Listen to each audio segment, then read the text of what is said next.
How y'all doing this morning? Hope y'all having a blessed morning.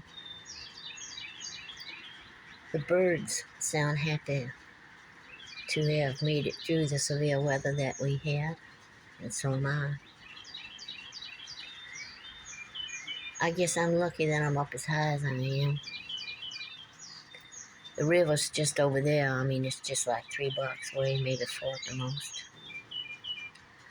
Maumelle, which is, from what I understand, a little less than 10 miles away from here, was completely flooded out. Water was reported on the news to be up halfway up the side of vehicles. So if anybody got out of Maumelle, they either did it before the storm or they did it by boat.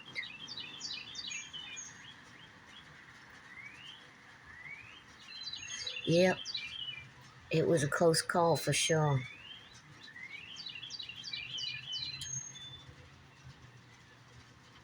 I think we're going to have rain the rest of the day. That's all right with me. I don't mind the rain. Well, I'm going to go have coffee. Y'all have a blessed day. If the weather's bad where you are, stay safe. Thanks for stopping in, for your thumbs up, for your comments, large or small. I appreciate them all and thank y'all for your prayers. Bye-bye.